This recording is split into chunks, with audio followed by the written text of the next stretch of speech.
Hi friends, அனைவருக்கும் வணக்கம். நெல்லிக்காய் ரசம் எப்படி செய்யலான்னு பார்க்கலாம் வாங்க. அதுக்கு தேவையான பொருட்கள்: நெல்லிக்காய், தக்காளி, எலுமிச்சம்பழம் ஜூஸ், மிளகு, சீரகம், பெருங்காயத்தூள், மஞ்சள் தூள், கடுகு, பூண்டு, கறிவேப்பிலை, வரமிளகாய், கொத்தமல்லி தழை எடுத்துக்கோங்க. என்னென்ன இல்லை. மிக்ஸி ஜாரில் நம்ம பொடியை நறுக்கி வச்ச நெல்லிக்காயை சேர்த்துக்கலாம்.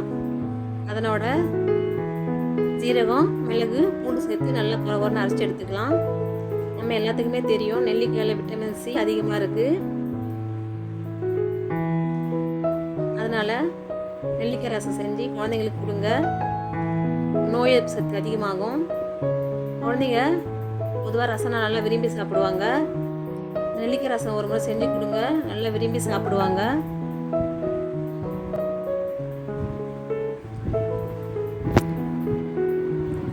இப்போ நம்ம அரைச்சி கலவையை ஒரு மண் சட்டியில் சேர்த்துக்கலாம். இதனோட ரசத்துக்கு தேவையான தண்ணியை ஆட் பண்ணிக்கலாம்.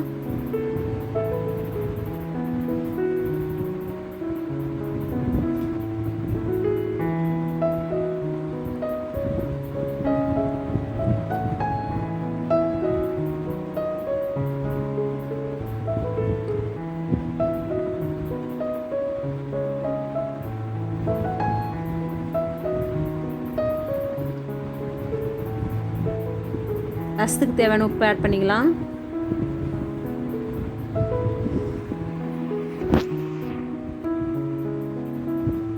பெருங்காயத்தூள், மஞ்சள் பொடி சேர்த்துக்கின்னு நல்லா இந்த கலவையை கலக்கி விட்டுக்கலாம். இந்த நெல்லிக்காய் ரசத்துக்கு புளி தேவையில்லை. புளிப்புக்கு தக்காளியும் லெமன் ஜூஸும் போதுமானது. லெமன் ஜூஸும் ஆப்ஷனல் தான், வேணுன்னா சேர்த்துக்கலாம். ஒரு மண் சட்டியில் எண்ணெய் ஊற்றி காய விட்டுக்கலாம். எண்ணெய் காஞ்சிருச்சு. இப்போ கடுகு போட்டு தாளிச்சிக்கலாம்.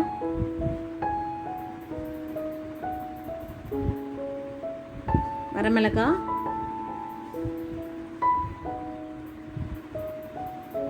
கருவேப்பிலை சேர்த்துக்கலாம்.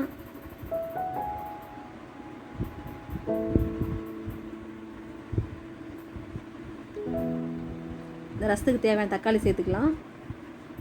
தக்காளி நல்லா வதங்கட்டும்.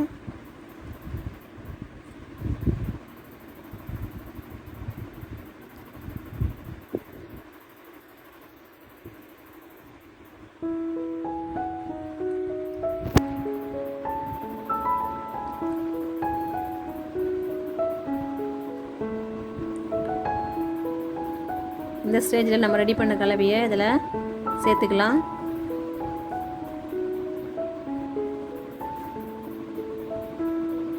நம்ம எல்லாத்துக்குமே தெரியும், ரசம் கொதிக்கக்கூடாது. இப்போ நுர கட்டின ஒன்று ஆஃப் பண்ணிடலாம்.